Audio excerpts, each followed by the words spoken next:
Yes.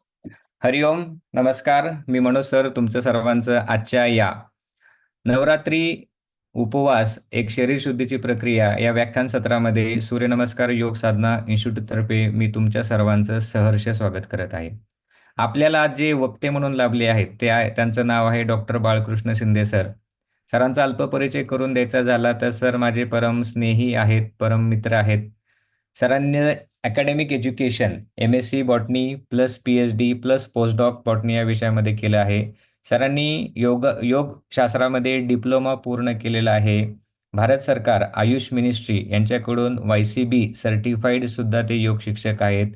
Nutritionist आहेत, आयुर्वेदाचा उत्तम अभ्यास असणारे आहेत. तर असे ज्ञानवान गुणवंत वक्ते आपल्याला आज नवरात्रीच्या उपवासाबद्दल मार्गदर्शन करण्यासाठी आलेले आहेत. तर आपण सर्वजण त्यांचं मनापासून आपण स्वागत करूयात. ठीक आहे. Yes, welcome sir. तर सर्वांना काही सूचना आहेत. हे सेशन चालू असताना शक्यतो आपले व्हिडिओ चालू ठेवा, लाईव्हलीनेस ठेवा बोलण्यामध्ये, चॅटबॉक्सचा उपयोग करा, प्रश्न प्रश्नांची उत्तरं प्रश्न विचारण्यासाठी वगैरे. ठीक आहे. वही पेन सोबत ठेवा, महत्त्वाच्या गोष्टी वाटल्या तर त्या लिहून ठेवा. दुसरी सूचना, या सेशनचं रेकॉर्डिंग तुम्हाला मिळणार आहे. सगळ्या ग्रुपवरती ते रेकॉर्डिंग येऊन जाईल तुम्हाला. कन्सेप्ट नाही समजली तुमच्या वेळेप्रमाणे पुन्हा बघा व एक वैज्ञानिक उपवास शिकण्याचा प्रयत्न करा, इम्प्लिमेंट करण्याचा प्रयत्न करा व हे 9 दिवस शरीर शुद्धी आपली कशी होईल याकडे लक्ष द्या. शरीरातले सगळे आजार या उपवासामुळं दूर होतात. करून बघा, करके देखो.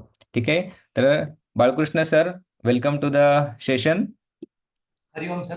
हरिओम. Yes, audio video clear? Both are clear. Please continue. हरिओम सगळ्यांना. तर आपण आज महत्वाच्या विषयावरती बोलणार आहोत. सगळ्यांचा जिव्हाळ्याचा विषय आहे उपवास. आता आपण हे उपवासाचं आता हे या वर्गावरचं माझं हे तिसरं सेशन आहे जवळजवळ. याआधी आपण 2 सेशन घेतलेले आहेत. तर आता उपवास म्हणजे बऱ्यापैकी सगळ्या लोकांना माहिती आहे, तरी पण मी पुन्हा एकदा त्याचं आपण हे करू. उपवास म्हणजे जनरली आपण काय म्हणतो की आपल्या खाण्यापिण्यावरती लादलेले निर्बंध म्हणजे उपवास. तर हा झाला आपला धार्मिक दृष्टिकोन. तर धार्मिक दृष्टिकोन कोणाच्या ऐवजी आपण जर आणखीन त्याला डीप मध्ये जर विचार केला तर त्याचं असं म्हणणं असतं की जर उप म्हणजे जवळ जाणे आणि वास म्हणजे देवाच्या जवळ जाणे. उपवास म्हणजे देवाच्या जवळ जाणे. तर आपल्याला उपवास करताना कुठल्याही देवाच्या जवळ जायचं असतं, म्हणजे आपल्या देवाच्या सानिध्यात जायचं असतं. तर आपण नेहमीच आपण असं वागत असतो की ज्यावेळेस आपण रोजच्या जे आपण दिनचर्या करत असतो त्यावेळेस आपण पोटाबद्दल जास्त काळजी न करता आपण जिभेची जास्त काळजी करतो. म्हणजे आपण जिभेसाठी जास्त खातो, पोटासाठी कमी खातो. म्हणजे पोटाला जे जे पूरक आहे, पोटाला पोटाला म्हणण्यापेक्षा शरीराला जे चांगली गोष्ट आहे त्या गोष्टी आपण हळूहळू टाळत चाललेलो आहे. कारण आपण जसं जसं मॉडर्नायझेशन कडे चाललेलो आहे तसं तसं आपण जिभेच्या ज्या ज्या जिभेला चांगल्या ज्या लागणाऱ्या गोष्टी आहेत, जिभेला चव देणाऱ्या गोष्टी आहेत, त्याच्याकडे आपला कल जास्त वाढत चाललेला आहे. आणि आपल्याला ज्या पोटासाठी ज्या चांगल्या गोष्टी आहेत त्यांच्याकडे आपला कल थोडा थोडा कमी कमी कमी कमी होत चाललाय. त्याकडे आपण दुर्लक्ष करत चाललोय. आता तुम्हीच लक्षात घ्या, तुम्ही तुमच्या घरात प्रत्येकाच्या घरात लहान मुलं असतात. लहान मुलं काय म्हणतात, आम्हाला खाऊ द्या. आता खाऊ पूर्वीच्या काळी दिला जाणारा खाऊ आणि आत्ताच्या काळी दिला जाणारा खाऊ यातला जर आपण फरक बघितला तर आता आपण काय खाऊ देतो, तर कुरकुरे, चिप्स या ज्या गोष्टी देतो त्या जिभेला चांगल्या लागतात, परंतु या गोष्टी पोटासाठी हानिकारक आहेत. कसं तर ह्या सगळ्या ज्या गोष्टी आहेत ह्या तळलेल्या बनवल्या जातात. तळलेल्या म्हणजे तेलात तळून बनवल्या जातात. त्याच्यावरती अग्नीचा जास्त संस्कार होतो. कुठल्याही गोष्टीचा अतिरेक झाला तर ती गोष्ट त्या गोष्टीचा लय होतो, ती गोष्ट ऱ्हास पावते. आता आपण किती जरी आता चिप्स बोलले किंवा कधी कुरकुरे बोलले तर हे जे बनवलेलं आहे हे जरी चांगल्या ह्याच्यापासून त्याचं रॉ मटेरियल जरी चांगलं असेल तरी त्याच्यावरती अग्नीचा एवढा संस्कार करतो आपण की त्याच्यातले सगळे जे घटक आहेत ते आपण अक्षरशः जाळून टाकतो आणि मग आपण ते राहिलेलं राहिलेलं खातो.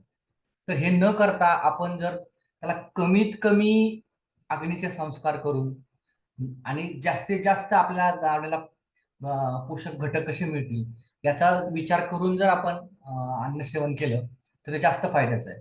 आता हे झालं आत्ताच्या काळात आपण मुलांना देणार आहोत. तर आपण पूर्वीच्या काळी काय द्यायचे लोक, तर पूर्वीच्या काळी असं स्पेसिफिकली असं काही देत नव्हते. तर मुलंच काय करायची, घरातील शेंगदाणे घेऊन जायचे किंवा एकदम एकदम ग्रामीण भागात तर काय करायचे, तर शिळ्या भाकरीचे तुकडे, मोस्ट प्रॉब्ली बाजरीच्या भाकरीचे तुकडे, त्याला मिठाचं पाणी लावून ते सुकवून ते खायचे. आता याच्यातून काय व्हायचं, त्याच्यावरती कमी संस्कार झालेले असायचे आणि याच्यातून डायटरी फायबर जास्त जायचे मुलांच्या शरीरात. आणि मुलांच्या शरीरात डायटरी फायबर जाणं जाणं जास्त गरजेचं असतं. का? तर मुलं सारखी धावपळ करत असतात आणि सारखी धावपळ केल्यामुळे त्यांना सारखी एनर्जीची गरज असते आणि एनर्जी आपण ते कुठल्या ना कुठल्या पदार्थांद्वारे मिळते. परंतु ती एनर्जी मिळत असतानाच आपल्या डायजेस्टिव्ह सिस्टीम म्हणजे आपली पचन जी संस्था आहे तिला क्लीन करण्याचं पण काम झालं पाहिजे आणि मग ते काम कोण करतं, तर डायटरी फायबर्स करतात. तर पूर्वीच्या काळी ते आपसूक घडून जायचं, म्हणजे त्याला काही जास्त एफर्ट द्यायला लागायचे नाही. पण आजच्या काळात आपण आता एवढं मॉडर्नायझेशन झालेलं आहे की आपल्याला नवीन कन्सेप्ट त्यासाठी मांडावी लागते की आपल्याला फायबरस फूड ऍड करायला लागतं, आपल्याला सॅलड्स आपल्या जेवणात ऍड करावे लागतात. पूर्वीच्या काळी असे सॅलड असं असं तुम्ही म्हणताल की असं काही नव्हतं. तर पूर्वीच्या काळी लोक ज्वारी बाजरी जे की ज्वारी बाजरी खायचे, त्याच्यातून खूप डायटरी फायबर्स मिळायचे. आज आपण सगळेच गव्हाच्या पदार्थांकडे वळलेलो आहे. गव्हामध्ये आपण काय करतो, तर गव्हाचं पीठ चाळून घेतो, त्यातले डायटरी फायबर ऑलरेडी काढून टाकतो आणि मग त्या गव्हाच्या पोळ्या बनवून खातो किंवा काही लोक चपात्या बनवून खातात, पोळ्या बनवून खातात. तर त्यातून फायबर्स ऑलरेडी काढून टाकतो आपण आणि मग खातो. तर डायटरी फायबर्स हा आपल्या पचन संस्थेतला खूप महत्वाचा घटक. तर आपण थोडंसं लांब गेलो आपल्या विषयापासून, आता परत आपल्या विषयाकडे येऊ. तर डायटरी फायबर्सचं महत्व सांगण्यासाठी हा विषय झाला होता. आणि कमीत कमी अग्नीचा संस्कार झालेलं अन्न खाणं खूप गरजेचं आहे.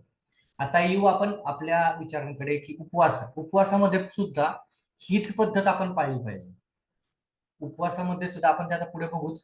तर उपवासामध्ये देवाच्या जवळ जाणे हे आपण आता बोललोच. तर आपण नेहमी आपलं शरीर सजवत असतो. आपलं की आपण किती सुंदर दिसू, किती चांगलं दिसू हे करत असतो. तर आपण हे सगळं बहिर्मुख झालेलं असतो. तर हे करण्याच्या ऐवजी आपलं मन, आपलं शरीर, आतल्या बाजूने शरीर, आतून शरीर किती सुंदर होईल याचा एकत्रीकरण म्हणजे बहिर्मुख होण्याच्या ऐवजी अंतर्मुख कसं होऊ आपण, हे म्हणजे ऍक्च्युली उपवास करणं, हे म्हणजे ऍक्च्युली भगवंताच्या किंवा देवाच्या जवळ जाणं. आता हे झालं उपवासाबद्दल. तर आता हे उपवास तर सगळ्यांनी करायला पाहिजे. आपण आता या पूर्वीच्या सेशन मध्ये बघितलं की आपण उपवास किती वेळ केला पाहिजे, रोजच्या काळात दररोजच्या जीवनात आपण कसा उपवास करू शकतो किंवा एकादशीचा उपवास कसा करू शकतो. तर आज आपण बघणार आहोत नवरात्रीचे उपवास. आता हा नवरात्रीचे उपवास हे आता 9 रात्र म्हणजे 9 दिवस आपण हा उपवास करायचा असतो. त्यामुळे याला थोडासा लॉंग टर्मचा उपवास असं म्हणता येईल. तर याच्या आधी आपण बघितलं होतं की उपवास करताना आपण 24 तास जर आपल्या शरीराला, डायजेस्ट सिस्टमला किंवा पचन संस्थेला जर आराम दिला तर तो चांगला असतो. आपल्या विविध शरीरातल्या क्रिया घडत असतात आणि त्या त्या ऍक्टिव्हेट करण्याचं काम हे जे लॉंग ड्युरेशनचा उपवास साध्य करत असतो. म्हणजे तासांमध्ये बोलतोय मी. पण जर नवरात्रीचा उपवास जर आपण केला तर आपल्या शरीरात खूप सारे फायदे होऊ शकतात. पण हे फायदे करताना आपण जसं की आपण 24 तासाचा जर डायटरी प्लॅन केला आणि आपण जर 16 तास कमीत कमी न खायचं, काही न खाता जर पचनसंस्था ठेवली तर त्याचे आपल्याला वेगळे फायदे मिळतात.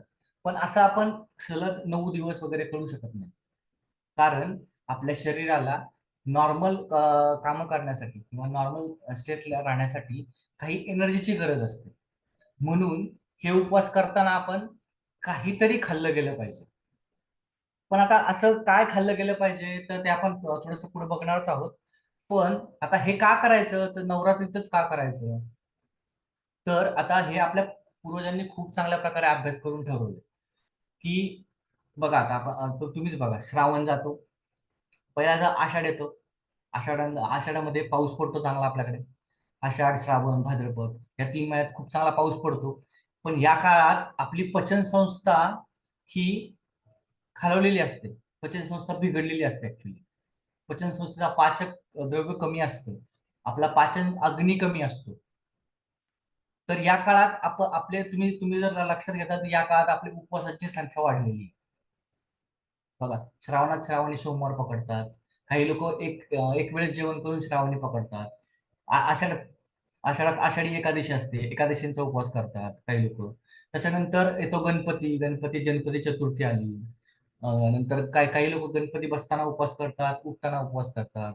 आता गणपती नंतर येतात पित्राच्या वेळेस आपण काही जास्त लक्ष देत नाही. पण नंतर येतात नवरात्री. नवरात्रीच्या काळातही आपली पचनसंस्था तेवढीच कमी असते. म्हणजे पाचन संस्था एकदम हाय पॉइंटला नसते, ऍक्टिव्हेट नसते. तर तिला ऍक्टिव्हेट करण्यासाठी तिच्यातून राहिलेले जे अशुद्ध घटक आहेत ते काढले गेले पाहिजे.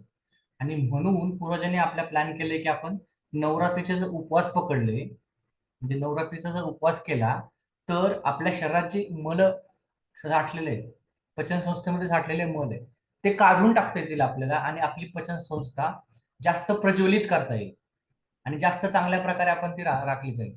आणि जर ती आपण चांगल्या प्रकारे राखली नाही, तर मग आपले बाकीचे बिघाड चालू होतात. शरीरात बऱ्याच प्रकारे मल शुद्धी किंवा मल साठलेला असतो पचन संस्थेमध्ये. आपण जे खातो ते 100% पूर्णच्या पूर्ण बाहेर जात नाही किंवा पूर्णच्या पूर्ण पचवलं जात नाही. जनरली असं असतं की आपण जर कुठलंही अन्न खाल्लं, त्याला जर 100% पकडलं, तर त्यातलं 10 ते 12%च आपल्या शरीरात पचवलं जातं आणि त्यातलं 7 ते 8% अन्न हे शरीराच्या पचन संस्थेमध्ये तसंच राहतं आणि 80% अन्न ते पुढे ढकललं जातं किंवा पास केलं जातं स्टूलद्वारे. तर हे राहिलेलं जे अन्न आहे ते तसंच्या तसं राहत नाही, ते हळूहळू पुढे सरकवलं जातं आणि मग ते हळूहळू निघतं आणि त्यातलं पण काही काही प्रमाणात ते तसंच राहतं शरीरात. आणि हे राहिल्यामुळे आपल्या पचन संस्थेचं कार्य हळूहळू हळूहळू ते बिघडत जातं आणि मग जसं जसं आपलं वय वाढतं तसं तसं त्याचं कार्यवाही बिघडत जातं आणि हे राहिलेलं अन्न ते सडायला चालू होतं. कारण आपल्या पचन संस्थेमध्ये बरेच मायक्रो ऑर्गॅनिझम्स असतात, जे की काही चांगले असतात, काही वाईट असतात. तर ते पचन संस्थेत राहिलेल्या अन्नामुळे जे वाईट मायक्रो ऑर्गॅनिझम्स असतात ते वाढायला चालू होतं आणि ते अन्न सडवायला चालू करतात आणि त्यामुळे पचन संस्था बिघडायला चालू होते. तर हे सगळं काढण्यासाठी हा लॉंग टर्मचा म्हणजेच नवरात्रीचा उपवास पूर्ण करणं खूप गरजेचं आहे. म्हणून हे नवरात्रीचे उपवास आपण केले पाहिजे. आता हे करतानाच आपल्याला काही गोष्टींचं लक्ष ठेवलं पाहिजे, काही गोष्टींकडे. तर आपल्या शरीराला नॉर्मल लेवलला ठेवण्यासाठी, काही ऊर्जा येण्यासाठी काही अन्न खाल्लं गेलं पाहिजे.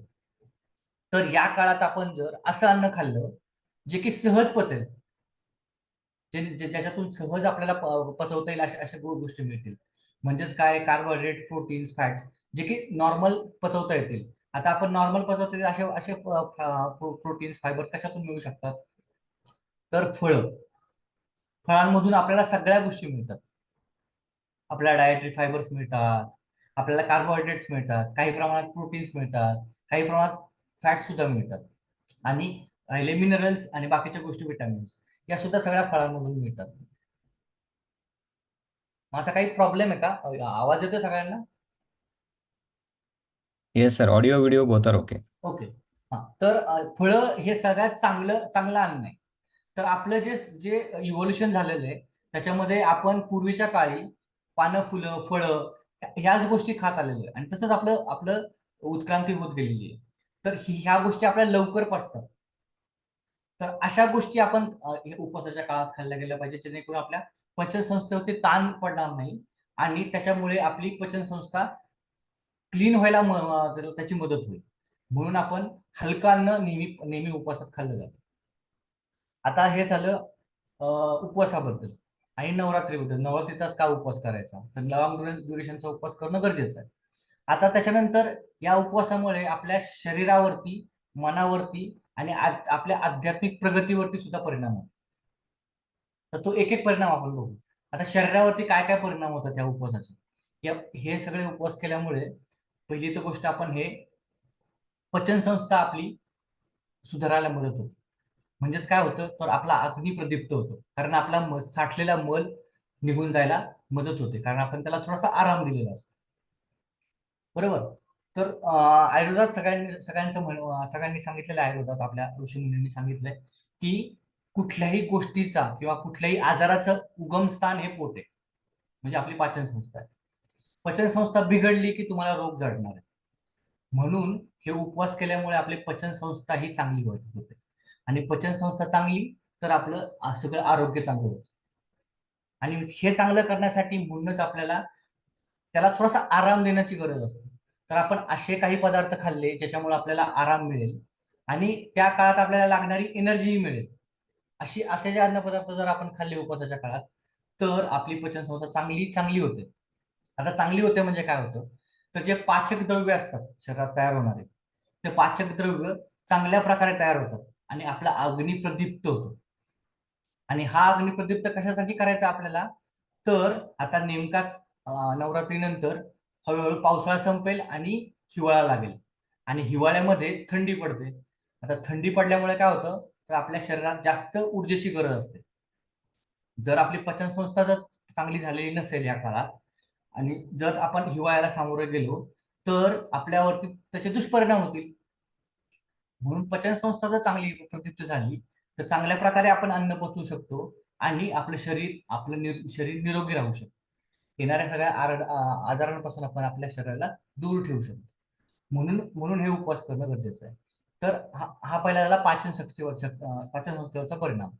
नंतर पुढचं काय होतं, आपण पाचन संस्थेवरती कमी ताण दिलेला असतो, त्याच्यामुळे आपल्या शरीरातील बाकीच्या अवयवांना ऊर्जेचा पुरवठा प्रमाणात होतो, आणि आपली जी मन आणि बुद्धी यांचं जे मिलन आहे ते होण्यासाठी फायदा होतो या गोष्टी. तर आपण नेहमी आपलं मन बाह्य विश्वामध्ये भरकटत असतो, की मी हे केल्याने मला ते होईल, मी ते केल्याने ते होईल, मला हे चांगलंच करायचंय. आपण प्रत्येक गोष्टीची अपेक्षा करायला लागतो, आणि त्यामुळे आपलं मन भरकटत असतं. आणि हे उपवास केल्यामुळे ते भरकटणाऱ्या मनाला आपण एकत्र आणण्याचं काम करतो, कारण आपण पाचन संस्थेवरती काम करत असतो. पाचन संस्थेला पाचन संस्थेला कमीत कमी भार देऊन पाचन संस्थेवरती आपण तिचं मन आणि बुद्धी यांचं मिलन घडण्यासाठी त्याचा फायदा होतो. आता हे झालं बुद्धीवरती परिणाम. त्याच्यानंतर आपली बुद्धी तीव्र होण्यासाठी, म्हणजे बुद्धी तल्लख होण्यासाठी या उपवासांचा नक्कीच फायदा होतो. त्याच्यानंतर आपली जी पंच ज्ञानेंद्रिय आहेत, त्यांची सुद्धा कार्यक्षमता या उपवासांमुळे सुधारते. आता पंचज्ञानेंद्रियांची कार्यक्षमता कशी सुधारेल, तर ही पंचज्ञानेंद्रियांचे कार्य काय असतं, तर आपल्याला सर्व या पंचज्ञानेंद्रियापासून ज्ञान आपल्या बुद्धीला घडत असतं. ज्ञानाचे सोर्स येते. तर हे आपल्या शरीरात टॉक्सिन्स तयार झाल्यामुळे त्यांची कार्यक्षमता हळूहळू कमी झालेली असते. बघा, आपलं जसं जसं वय वाढतं तसं आपली दृष्टी कमी होते, काही लोकांना ऐकू कमी यायला लागतं, आणि त्याच्यानंतर आपल्या शरीरावरती जे त्वचा आहे ती खरबरीत व्हायला लागते, त्याच्यावरती सुरकुत्या यायला लागतात. तर या सगळ्या गोष्टी कशामुळे घडतात, तर आपल्या शरीरात टॉक्सिन साठलेले असतात, म्हणून या सगळ्या गोष्टी घडतात. तर हे सगळे टॉक्सिन्स आपण उपवास केल्यामुळे आणि पचन संस्थेवरती काम केल्यामुळे ते हळूहळू निघून जायला मदत होते. आणि हे आपली पंचज्ञानेंद्रिय सुधारल्यामुळे आपल्याला आपलं आयुष्य पण दीर्घायुष्य होतं. हा सगळ्यात मोठा फायदा होतो आपल्याला.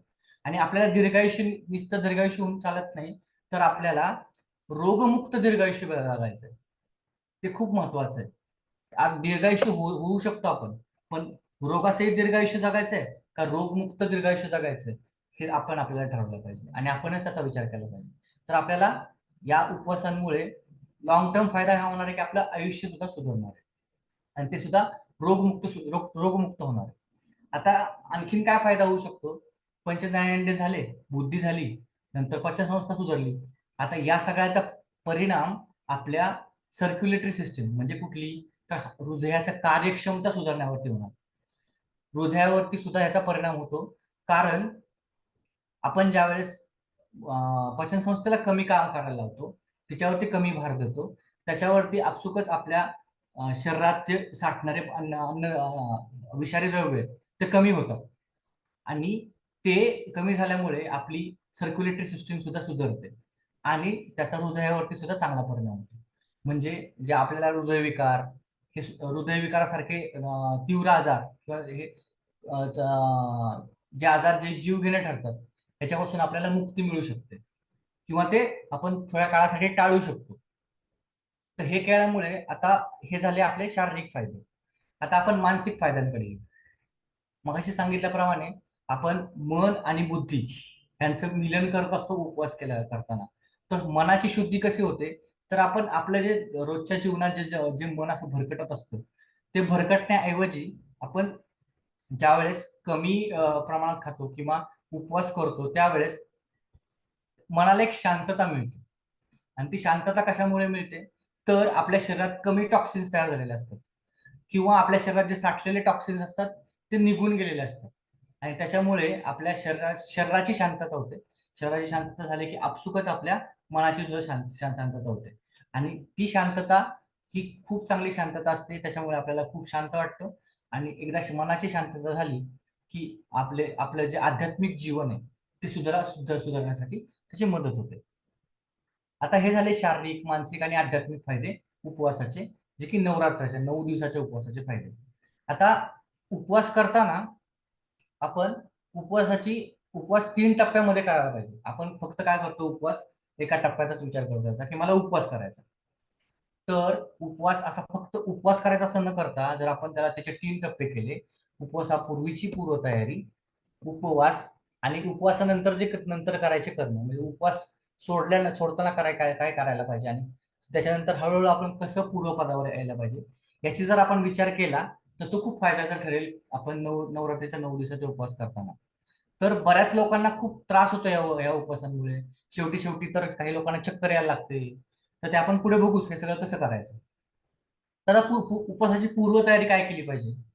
तर उपवासाची पूर्वतयारी आपण खूप अन्न खाऊन करू नाही शकत. म्हणजे खूप अन्न खायचं आधी, पोटात साठवून ठेवायचं, म्हणजे जसं आपण साठवून ठेवायचं आणि नंतर ते वापरायचं, असं असं आपण पूर्वतयारी करू शकत नाही. तर उपवास करताना आपल्याला करायचं आहे की पचन संस्थेवरती कमीत कमी ताण द्यायचा आहे. म्हणून आपण पचन संस्थे आधी जास्त ताण देणं देणं अपेक्षित नाहीये. मग आपल्याला शरीराच्या पचन संस्थेला हळूहळू सवय लावायची की आपण त्याची कार्यक्षमता कमी करणार आहे, म्हणजे त्याच्यावरती येणारा भार कमी करणार आहे. त्यासाठी आपण सुरुवातीला जर कमी कॅलरी युक्त अन्न किंवा कमी डायटरी फायबर जास्त असलेलं अन्न जर खाल्लं आणि नंतर हळूहळू जर उपवास चालू केलं तर आपल्याला त्या उपवासाचे जास्त फायदे मिळणार आहेत. आता कसं करायचं ते, तर मी या आधीच्या व्याख्यानामध्ये सुद्धा सांगितलं होतं की आपण 4 स्तराचे उपवास करू शकतो. तर हे करण्याच्या आधी, मेन उपवास करण्याच्या आधी आपण जर आपल्या ज्या दोन जेवणाच्या वेळा आहेत त्या जर वाढवल्या, हा एक एक एक प्रकारे आपण पूर्वतयारी करू शकतो. दुसरं काय करू शकतो, तर आपण एकाच प्रकारचं धान्य खायचं आधीच्या काळात, उपवासाच्या आधीच्या काळात, जेणेकरून की आपल्या पचन संस्थेवरती जास्त ताण येणार नाही. आता एकाच प्रकारचं धान्य खाल्ल्याने काय फायदा होतो, तर आपल्या शरीरात जे पाचक द्रव्य तयार होतात आणि त्याच्याबरोबर जे एन्झाईम्स तयार होतात, तर एकाच प्रकारचं धान्य खाल्ल्यामुळे आपल्या शरीरात काहीच एन्झाईम सिक्रेट व्हायला मदत होते आणि बाकीचे एन्झाईम सिक्रेट होण्याची गरज नसते. आता विचार करू आपण, फक्त जर आपण ज्वारी बाजरी सारखं खाल्लं, जे की त्याच्यातून डायटरी फायबर्स भरपूर मिळतात, तर उपवासाच्या 2-3 दिवस आधी जर आपण फक्त ज्वारीची भाकरी जर खाल्ली, त्याच्यामुळे आपल्याला डायटरी फायबर्स मिळणार आहेत आणि आणि त्याच्यापासून काय काय होणार आहे, तर आपल्याला हळूहळू आपल्या शरीराला सवय होणार आहे की आपली पचन संस्थेचं कार्य हळूहळू आपण कमी करायला लागणार, त्याच्यावरचा भार कमी करणार आहे. बाजरीच्या भाकरीतून आपल्याला डायटरी फायबर्स तर मिळणारच आहेत, परंतु आपल्या शरीराला लागणारी ऊर्जा पण मिळणार आहे आणि ती हाय कॅलरीफिक व्हॅल्यू नसणार आहे. तर ती जेवढी लागणार आहे जेवढी आपल्या शरीराला आवश्यक आहे तेवढीच मिळणार आहे. तर हे अशी सुरुवातीला पूर्वतयारी केली तर आपल्या शरीर उपवासासाठी तयार होईल. आता हे झालं पूर्वतयारी. आता त्याच्यात उपवास काय करायचे. आता उपवासामध्ये 2 गोष्टींचा प्रामुख्याने अंतर्भाव होतो. तर खाणे, उपवासाच्या टाइम मध्ये खाणे आणि आपले वागणं सुद्धा सुधारलं पाहिजे. खाणं आणि वागण्याचा खूप जवळचा संबंध असतो. आता खाणं आपण पहिल्यांदा बघू आणि आपण वागण्याचा नंतर विषय घेऊ. आता खाणं काय खाल्लं पाहिजे, तर मगाशी सांगितल्याप्रमाणे आपण पचन संस्थेवरती कमी ताण येईल अशा गोष्टी खाल्ल्या पाहिजेत, ज्या की लवकरात लवकर पचतील अशा गोष्टी खाल्ल्या पाहिजेत. आता तुम्ही म्हणताल की मग आम्ही साबुदाण्याची खिचडी खाल्ली पाहिजे का? ती तर पचायला जड असते. पण या काळात तुम्हाला थोडीशी एनर्जीची पण गरज आहे. तर थोड्याशा प्रमाणात तुम्ही खाऊ शकता, पण ती भरपेट नाही खायची. ती प्रमाणात खायची. प्रमाणात म्हणजे किती? 50 ग्रॅम, मोजून 50 ग्रॅम. जेणेकरून ती आपल्याला ते पचायला थोडीशी जड असते. त्याच्यापासून आपल्याला हळूहळू एनर्जी मिळते. तर ती कमीत कमी खायची. त्याच्यानंतर बटाटा, जे की स्टार्चयुक्त पदार्थ आहे. रताळे, हे नंतर वरई, हे सगळे अन्नपदार्थ खाल्ले गेले पाहिजे. आता सर तुम्हाला ते 9च्या 9 दिवसाचे डायटरी प्लॅन तुम्हाला पाठवतील एक एक दिवस करून. तर काय खाल्लं पाहिजे आणि काय खाल्लं नाही पाहिजे आपण ते त्यावेळेस बघणार आहे. आणि जर तुम्हाला काही शंका आल्या त्या काळात, तर तुम्ही सरांना किंवा माझ्याशी संपर्क साधून त्याचे उत्तर पण तुम्ही मिळू शकता. आता हे झालं खाण्याबद्दल, की आपण कमीत कमी आपल्या पचन संस्थेत ताण पडेल असं असं अन्न खाल्लं पाहिजे. आता या काळात आपण काय करतो बघा, नवरात्रीमध्ये आपण दिवसभर उपवास पकडतो, बरोबर. आपण फक्त खाण्यावरती फोकस करतो, पण त्याच्याबरोबर पाणी पिणे सुद्धा खूप महत्वाचं आहे. आता पाण्याचं काय महत्व आहे, तर आपलं शरीर हे पाण्यानेच बनलेलं असतं, बरोबर. आणि शरीरात पाण्याची खूप आवश्यकता असते. आणि आणि उपवासाच्या काळात आपण काय करतो, तर खाण्यावरती जास्त लक्ष केंद्रित करतो आणि पाणी आपण कमी पितो. आणि हे पाणी कमी पिल्यामुळे आपल्याला ऍसिडिटी, नंतर डोके दुखणे, अशा बऱ्याच गोष्टींचा त्रास होतो. आता डोके 2-3 कारणामुळे दुखू शकतं. एक तर तुमची व्यवस्थित झोप न झाल्यामुळे, किंवा व्यवस्थित झोप का होत नाही, तर कधी कधी आपण शरीराला अचानक उपवासाची सवय लावलेली असते. त्यामुळे शरीर ते तयार होत नाही उपवास करण्यासाठी, आणि रात्रीची मग आपली झोप शांत लागत नाही आपल्याला. त्या कारणाने पण तुमचं डोकं सुद्धा दुखू शकतं. दुसरी गोष्ट आहे, तर शरीरात आपण पचन संस्थेवरती कमी ताण दिलेला असतो, आणि त्याच्यात शरीरात साठलेले टॉक्सिन्स आपल्या रक्तात यायला चालू होतात आणि पचन संस्थेत यायला चालू होतात. त्याच्यामुळे काय होतं, ते शरीरावर पसरतात. त्यामुळे कधी कधी सुरुवातीला उपवास करताना नवरात्रीमध्ये काहींचं डोकं दुखतं. हे कधी कधी या टॉक्सिन्समुळे डोकं दुखतं, कमी पाणी पिल्यामुळे डोकं दुखतं, आणि कमी झोप झाल्यामुळे डोकं दुखतं. तर आपण ह्या सगळ्या गोष्टींचा विचार करून आपण आपलं अन्न ठरवलं पाहिजे. आता मी सांगतोय म्हणून आपण एवढंच खाल्लं पाहिजे तर नाही. प्रत्येकाची प्रकृती ही वेगवेगळी असते. प्रत्येकाची फिजिओलॉजी वेगवेगळी असते. तर आपल्याला कळतं की आपण किती खाल्लं पाहिजे आणि किती नाही खाल्लं पाहिजे. हे आपलं शरीर आपल्याला सांगत असतं, पण आपण त्याकडे दुर्लक्ष करत असतो. तर उपवासाच्या काळात असं दुर्लक्ष न करता आपल्या शरीराला जेवढं लागतं तेवढंच जर खाल्लं, तर आपल्याला खूप चांगला फायदा होईल. आता हे झालं आपलं खाण्याबद्दल. आणि पिण्याबद्दल, पाणी हे पिणं खूप गरजेचं आहे. आता पाणी किती पिलं पाहिजे? खूप जास्त पण पाणी नाही पिलं पाहिजे. पाणी किती पिलं पाहिजे? आता म्हणजे रोजच्या जीवनात जर आपण 2.5 ते 3 लिटर पाणी पित असतो, तर 3, 3.5, 4 लिटर पर्यंत आपण पाणी पिऊ शकतो या काळात. आणि पाणी पिलं गेलंच पाहिजे. ते पाणी खूप महत्वाचं आहे तुमच्या शरीरातले जे टॉक्सिन्स आहेत ते काढण्यासाठी. जे तुमच्या शरीरात साठलेले टॉक्सिन्स आहेत, पचन संस्थेत असतील, तुमच्या सर्क्युलेटरी सिस्टीम मध्ये असतील, किंवा तुमच्या तुमच्या पेशींमध्ये असतील, हे सगळे जे साठलेले विषारी द्रव्य आहेत, हे काढून टाकण्यासाठी सुद्धा हे महत्वाचं आहे. तर हे झालं खाण्याबद्दल आणि पाणी पिण्याबद्दल. नंतर आपण नवरात्रीच्या काळात काय करतो, तर उपवास करतो, जेवण करतो, पाणी पितो, बरोबर. आता त्याच्यानंतर आपण रात्रीचं सगळ्यांना माहिती असेल की आपण गरबा करतो. आता पूर्वीच्या लोकांनी हे गरबा आहे का आणला असेल, तर आपल्या शरीरातून विषद्रव्य किंवा कुठलीही गोष्ट बाहेर टाकण्याचे 3 मार्ग आहेत. एक तर आपल्या स्टूलद्वारे, एक तर दुसरी गोष्ट आपल्या युरिनद्वारे, आणि तिसरी गोष्ट आपल्या घामाद्वारे, बरोबर. तर आपण ज्यावेळेस नवरात्रीच्या काळात आपण ज्यावेळेस गरबा खेळतो किंवा दांडिया खेळतो, तर हे खेळताना आपल्या शरीरातून भरपूर असा घाम निघतो. आणि हा घाम निघणं सुद्धा महत्वाचं असतं. या घामातून तुमचे सगळे टॉक्सिन्स बाहेर निघून जातात. आणि तुमचे हे घाम येतो त्यावेळेस स्किनवरचे जे पोअर्स असतात, जे छिद्र असतात, जे घ्राणेंद्रिय असतात, ती खुली होतात, आणि त्याच्यातून सगळे तुमचे टॉक्सिन्स निघून जातात. आणि हे तुमचे सगळे टॉक्सिन्स निघून गेल्यामुळे तुमचे त्वचेचा पोत सुधारतो. म्हणजे त्वचा चांगली होते. जेवढा आपल्या शरीरातून घाम निघेल तेवढी आपली त्वचा सुंदर होते. तिचा तुकतुकीतपणा वाढतो. तिला एक वेगळी चकाकी येते. आता हे आपण कशामुळे येतं, तर घाम जास्त आल्यामुळे येतं. तर हे गरबा खेळल्यामुळे सुद्धा आपल्या शरीरातून जे टॉक्सिन्स तयार झाले, जे तयार होतात, जे साठलेले आहेत, आपण जे उपवास केल्यामुळे जे बाहेर आलेले आहेत, ते बाहेर टाकण्याची प्रक्रिया घडते. आणि म्हणून हे सुद्धा महत्वाचं आहे. त्याच्यानंतर आपल्या पूर्वजांनी सांगितलं की की एकतर आपण रात्री गरबा खेळतोच, पण या काळात आपण दुसऱ्याचं वाईट चिंतने किंवा दुसऱ्याचं काही काही वाईट विचार करणे, त्याच्यानंतर आपण ब्रह्मचर्य पालन करणे, या सगळ्या गोष्टी जर आपण पालन केलं तर त्याचा आपल्या शारीरिक, मानसिक आणि आध्यात्मिक जीवनावरती परिणाम होतो. आणि ते सुधारण्यास आपल्याला आपल्याला मदत होते. तर हे सगळं झालं वागण्याच्या गोष्टी. त्याच्यानंतर आता हा झाला उपवास. आपण आता आधी बघितलं उपवासाची पूर्वतयारी, उपवास कसा करायचा, आणि आता नंतर उपवासानंतर काय करायचं. तर काही लोक काय करतात, उपवास सोडायचं म्हणलं म्हणजे काय, भरपेट खाल्लं. आता मी 9 दिवस काहीच खाल्लं नाही, आता मी भरपूर खाणार, असं करायचं नाही. भरपूर खायची गरज नाही. तर उपवास सोडताना नेहमी हळूहळू आपल्या पचन संस्थेतील ती ताण द्यायचा आहे. म्हणजे त्याला नॉर्मल स्टेटला आणायचं आहे.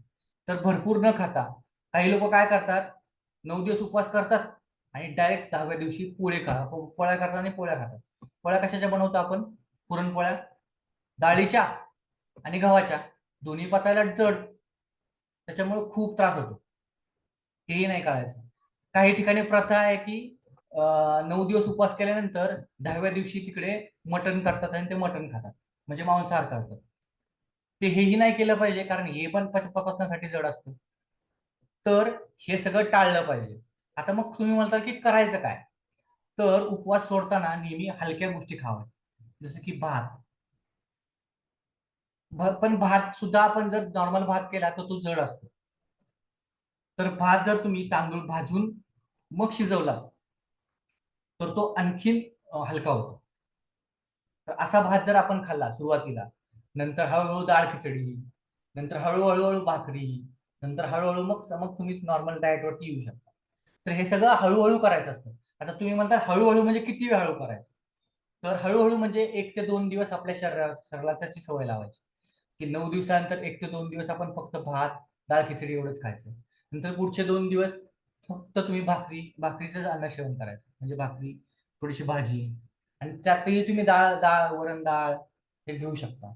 आणि मग एक 4-5 दिवसानंतर किंवा 5-6 दिवसानंतर मग तुम्ही नॉर्मल डाएट घ्यायला सुरुवात करायची. तर ही झाली तुमची उपवासानंतर करायची किंवा पश्चात्कर्मासारखी गोष्ट उपवासाची. तर त्याच्यानंतर आपण मगाशीच बघितले की आपण काय खावे काय नाही. तर जड अन्न शक्यतो उपवासाच्या काळात टाळावे. जड अन्न जड अन्न म्हणजे काय, तर साबुदाण्याची खिचडी शक्यतो टाळावी. पण जर टाळता येत नसेल आणि जर खावीशीच वाटत असेल तर थोडीशी खावी, तिला लिमिटेशन मध्ये ठेवावं. त्याच्यानंतर फळं भरपूर खावीत. फळं खातानाही तुम्ही अशी फळं खा की ज्याच्यामुळे तुमच्या शरीराची ऍसिडिटी वाढणार नाही जास्त. तर बेसिक प्रकारची फळं असतात ती खा, जसे की केळी आहे, पेरू आहे, त्याच्यानंतर सफरचंद आहे, अशा गोष्टी खा. त्याच्यानंतर तुमच्याकडे जी जी सीझनल फळं अवेलेबल आहेत ती खा. जसे की आता या सीझन मध्ये तुम्हाला सीताफळं खूप मिळतात, सीताफळं खा. त्याच्यानंतर चिक्कू मिळतात, चिक्कू खा. तर या सगळ्या गोष्टी खाल्ल्या गेल्या पाहिजे, जेणेकरून तुमच्या शरीराची ऍसिडिटी वाढली नाही पाहिजे. तुमचं शरीर बेसिक बनलं पाहिजे, जेणेकरून तुमची स्टॅबिलिटी वाढते. आणि मग तुमचं शरीर आणि मन किंवा बुद्धी आणि मन हे एकरूप व्हायला मदत होते. आता हे सगळं आपण झालं. त्याच्यानंतर आपण बघू की आता आपल्या शरीरावरती आणि मानसिक काय त्रास उद्भवू शकतात आपल्याला हे सगळ्या गोष्टींमुळे, नवरात्रीमुळे. तर मी थोडक्यात सांगतो, नंतर आपण प्रश्न उत्तरांमध्ये बऱ्याच गोष्टी तुम्हाला जर काही जाणवत असेल किंवा या आधी जाणवत असेल तर त्याचे प्रश्न विचारू शकतो तुम्हाला तुम्ही मला. तर शारीरिक त्रास काय जाणवतो, तर काही लोकांचे सांधे दुखतात उपवासाच्या काळात. आता हे सांधे कशामुळे दुखत असतील, तर आपल्या शरीरातून जे टॉक्सिन्स बाहेर निघतात हे म्हणजे सांध्यांच्या ह्याच्या आसपास किंवा ह्याच्या आसपास अडकले जातात, किंवा ते तसेच राहतात कारण आपण पाणी कमी पितो. आणि पाणी कमी पिल्यामुळे आपल्याला हे बाकीच्या गोष्टींचा त्रास होतो. तर सांधेदुखी किंवा डोकेदुखी. तर मग असेच मी सांगितलं की डोकेदुखी आपल्याला 2-3 प्रकारे पण होऊ शकते. कमी पाणी पिल्यामुळे, कमी झोप घेतल्यामुळे, तर याच्यामुळे किंवा टॉक्सिन्स शरीरात आल्यामुळे डोकेदुखी होऊ शकते. काही लोकांना चक्कर आल्यासारखं होतं, गरगरल्यासारखं होतं. तर गरगरल्यासारखं याच्यामुळे होतं, तर आपण कधी कधी आपण उपवासाच्या काळात खूपच कमी खातो. आणि कमी खाल्ल्यामुळे, कारण आपण असं म्हणतो की आता उपवास करायचा तर खूप कमी खायचं. असंही इतकंही कमी नाही खायचं की आपल्याला चक्कर येईल. चक्कर येते याचा अर्थ काय, आपल्या शरीराला जेवढी ऊर्जेची गरज आहे तेवढी आपण पुरवठा करत नाही. तर हेही करायचं नाहीये. तर आपल्याला उपवासाच्या काळात काय करायचं, तर आपल्या खाण्यापिण्यावरती थोडेसे निर्बंध लादायचे. आणि त्या निर्बंध लादल्यामुळे आपल्याला काय होणार आहे, फायदा होणार आहे. कुठल्या दृष्टीचा फायदा? शारीरिक, मानसिक आणि आध्यात्मिक. ठीक आहे. आणखीन काय त्रास होतो? काही लोकांना चक्कर येते, काही लोकांना रात्रीची झोप कमी लागते. हे सगळे फायदे, हे सगळे तोटे होतात. तर हे टाळण्यासाठी आपल्याला त्याच्या अनुरूप आपला आहार ठेवला पाहिजे, त्याच्या अनुरूप आपलं वागणं ठेवलं पाहिजे. तर हे अशा प्रकारे आपण नवरात्रीचा उपवास करू शकतो. हरिओम सर. सर आता आपण त्यांचे प्रश्न घेऊ, म्हणजे चालेल, चालेल.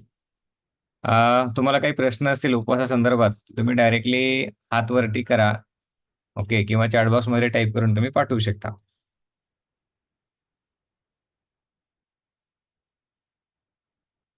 येस, ममताताई अनम्यूट करा आणि बोला.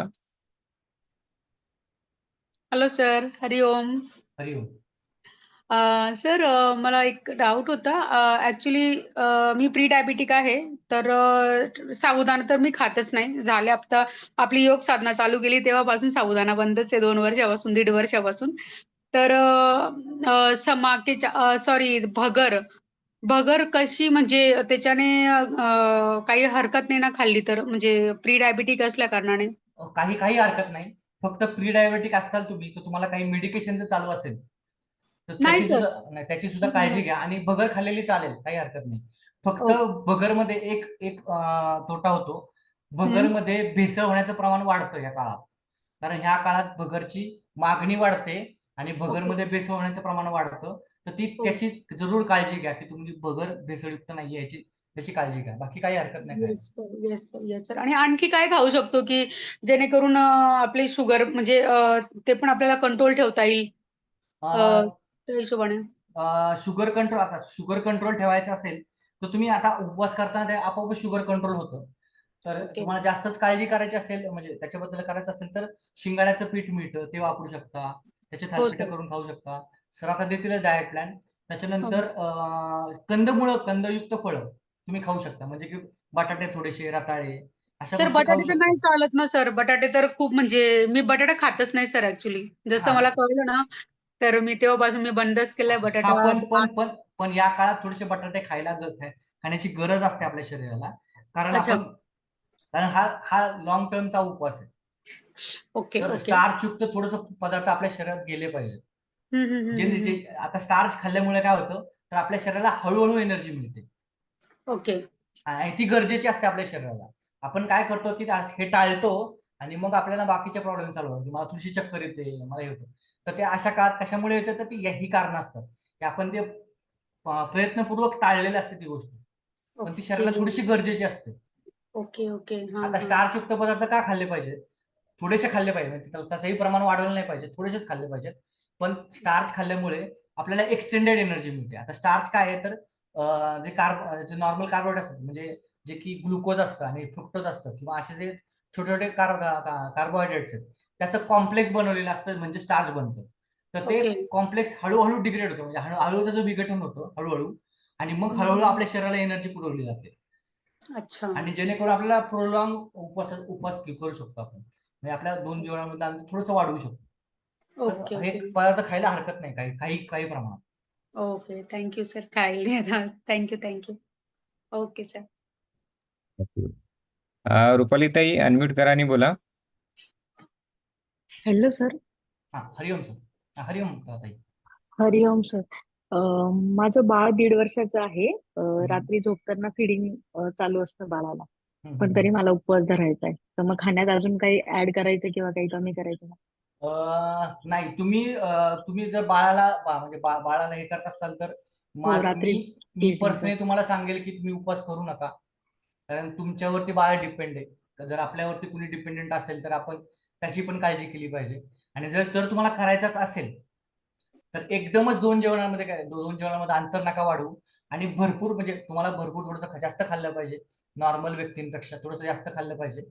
आणि त्या काळात तुम्ही मग स्टार्चयुक्त पदार्थ किंवा असे पदार्थ जास्त खा जेणेकरून तुम्हाला एनर्जी, प्रोलॉंग्ड एनर्जी मिळेल आणि तुमच्या बाळालाही त्याचा फायदा होईल. पण तुम्ही असं करू नका की एकदमच कमी खायचंय. उपवास करायचं म्हणजे एकदमच कमी खायचंय. त्याच्यामुळे काय होईल, तुम्हाला तुमच्या शरीरावरती परिणाम होईल आणि त्याचा तुमच्या बाळावरती परिणाम होईल. मग तुमच्या दोघांची चिडचिड वाढेल. तर असं काही करू नका. हो तर सर. थोडंसं उपवास करायचेच असतील तर थोडंसं जास्त खा म्हणजे नॉर्मल पेक्षा. चालेल सर. म्हणजे थँक्यू नॉर्मल सर. पेक्षा जास्त खा म्हणजे कसं किती, जर नॉर्मल माणसं जर 100 ग्रॅम उपवासाचे पदार्थ खात खात असतील असतील. तर तुम्ही 150 ग्रॅम उपवासाचे पदार्थ खा, थोडेसे जास्त खा. म्हणजे काय की तुम्ही ऍक्च्युली 1.5 माणसांचा उपवास करा. हो हो, चालेल सर. त्यावरती बाळ डिपेंड आहे म्हणून. हो sir, thank you.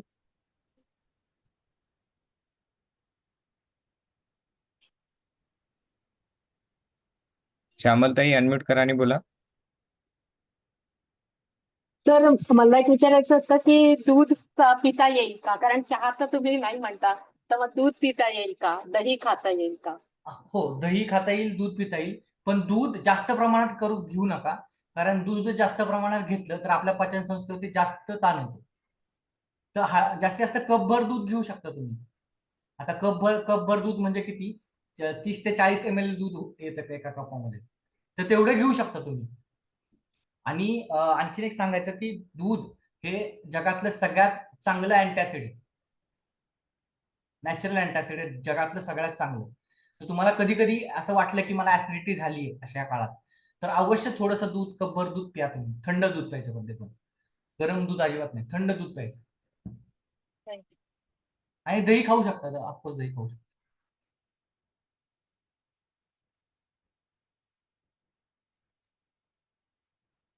Yes, thank you sir. अजून कोणाला काही प्रश्न आहेत? ओके, शिंदेताई अनम्यूट करा आणि बोला. प्रश्न आहे? येस, पुढे या. अनम्यूट करा आणि बोला. हरिओम सर. हरिओम. माझ्याकडे बऱ्यापैकी म्हणजे रेंजचा प्रॉब्लेम असतो, त्यामुळे माझा व्हिडिओ बंदच असतो.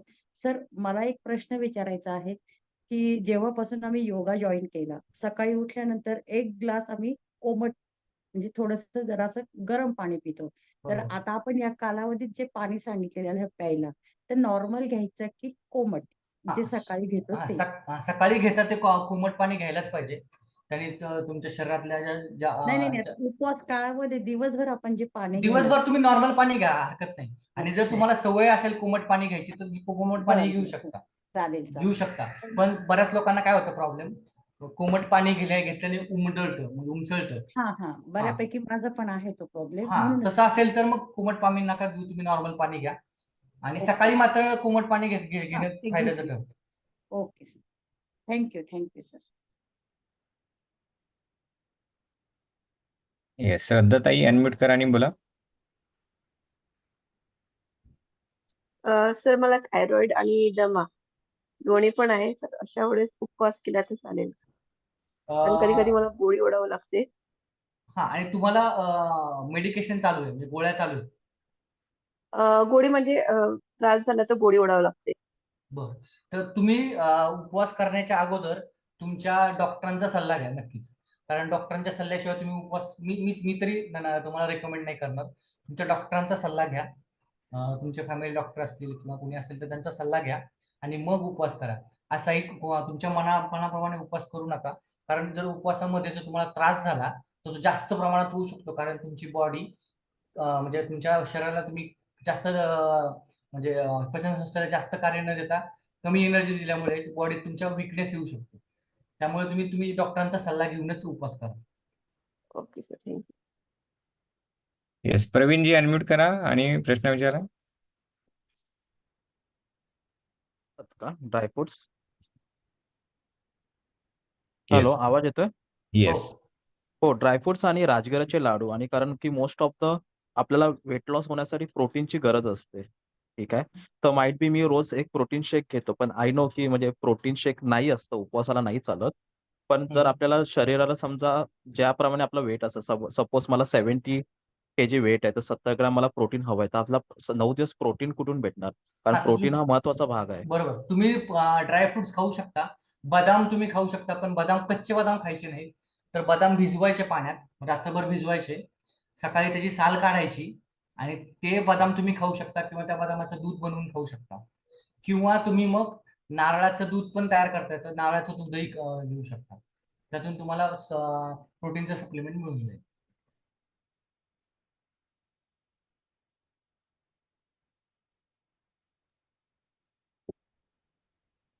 येस, ऑलमोस्ट प्रश्न ओके संपलेले आहेत. राजेश्री ताई अनम्यूट करा आणि बोला.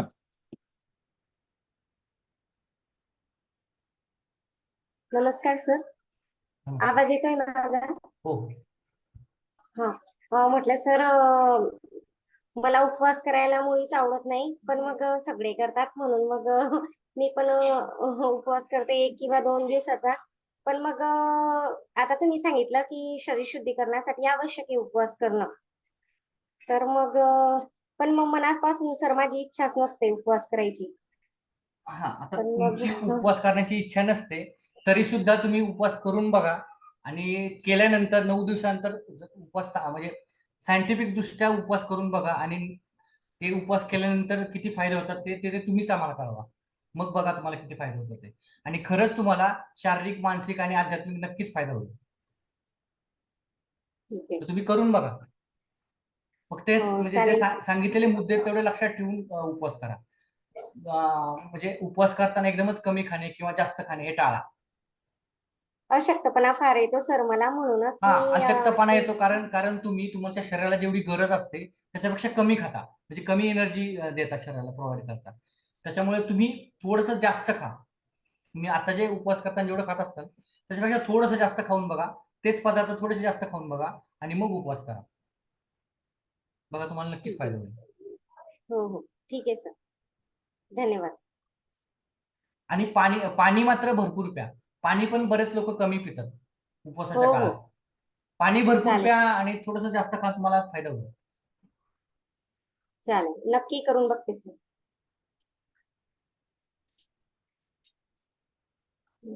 Yes, thank you. Okay, one more questions. शेवटचे आपण आता 2 क्वेश्चन्स घेऊयात आणि आपण इथे थांबूयात. ओके, वैशाली ताई तुमचा एक क्वेश्चन आणि अजून एक बोनस क्वेश्चन एक राहील. येस, अनम्यूट करा आणि बोला.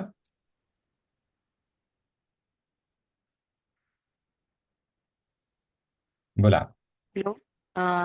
सर, मला तुम्हाला एक प्रश्न विचारायचा आहे. वरईची भाकरी वगैरे चालू शकेल ना? हो, चालेल ना, चालेल.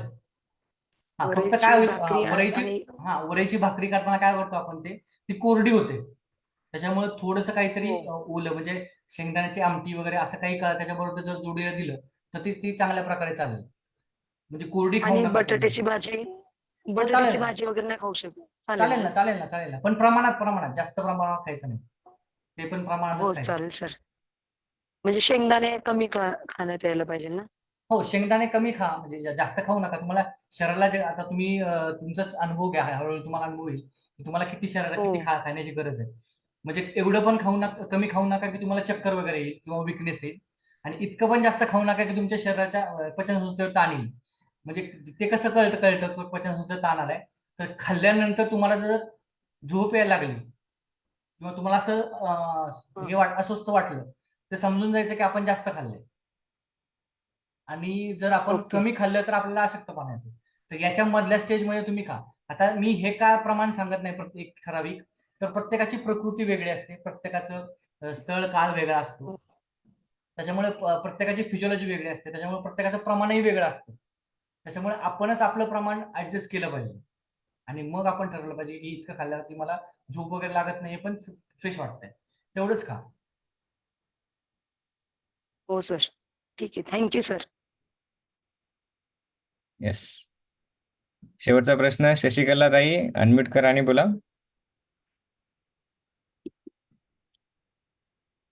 Good evening.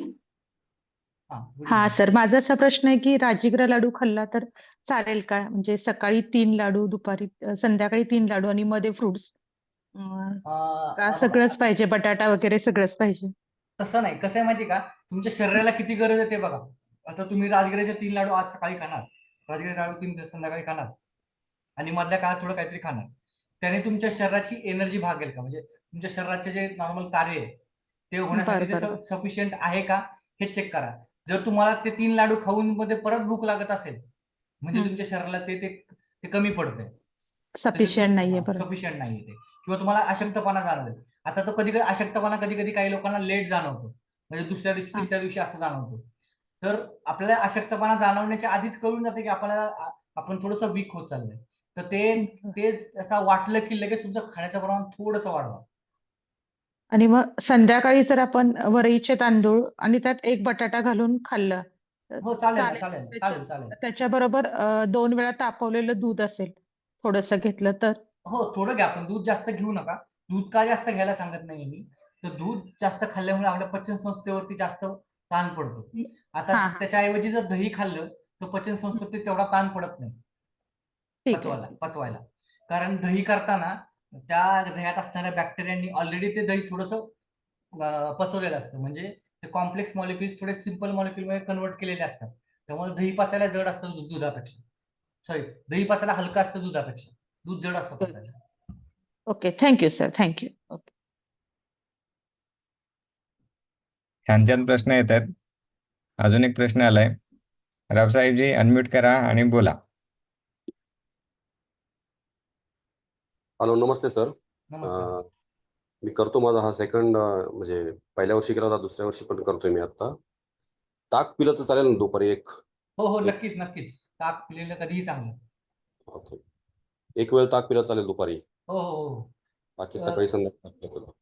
तर आयुर्वेदात सांगितलंय, भोजनांते पिबेत तक्र, दिनांतेच पिबेत पय आणि निशांतेच पिबेत वारी.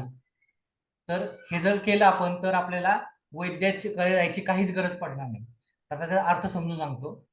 तर दुपारच्या जेवणानंतर जर तुम्ही ताक पिला, रात्रीच्या जेवणानंतर जर दूध पिला आणि दिवसाच्या शेवटी म्हणजे सकाळी सकाळी जर तुम्ही पाणी पिला तर तुमच्या शरीरातले मोस्ट ऑफ टॉक्सिन निघून जातात.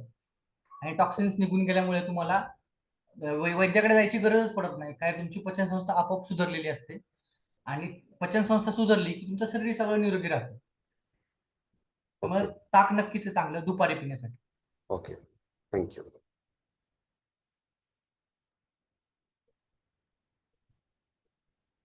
येस, ऑलमोस्ट सर्व प्रश्न झालेले आहेत आणि चॅटबॉक्समध्ये ओके प्रश्न नाही आहेत.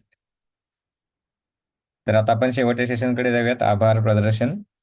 So Balkrishna sir, thank you. तुम्ही म्हणजे खूप कमी वेळामध्ये सेशन देण्यासाठी तयार झालात आणि वेळात वेळ काढून एवढा पाऊस चालू असताना सुद्धा बारामतीला तुम्ही आमच्यासाठी वेळ काढलात. त्याबद्दल संपूर्ण सूर्यनमस्कार साधना वर्ग परिवारातर्फे आम्ही तुमचं सर्वजण मनापासून आभार व्यक्त करतो. ठीक.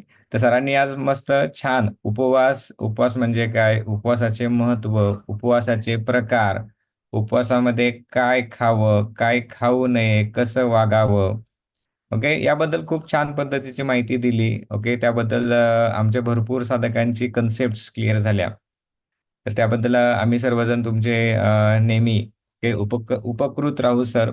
ओके, तुमचे त्याबद्दल सूर्यनमस्कार योग साधना इन्स्टिट्यूटतर्फे पुन्हा एकदा अभिनंदन, आभार व्यक्त करतो आम्ही. ओके, आणि आजचं सेशन इथं संपलं आहे असं मी इथे जाहीर करतो. हरिओम. धन्यवाद. येस, एक सूचना आहे. ज्यांचे फॅट लॉस साधना वर्गामध्ये ज्यांनी प्रवेश घेतलाय, सगळे वर्ग वेळेवर सुरू होतात. वर्ग सुरू होण्यापूर्वी 15 ते 20 मिनिट अगोदर एक ग्लास कोमट पाणी प्या. ओके, आणि वर्ग वेळेवर जॉईन करत चला. आपण इथे थांबूयात. हरिओम. या सत्राची सर्वांना रेकॉर्डिंग मिळून जाईल.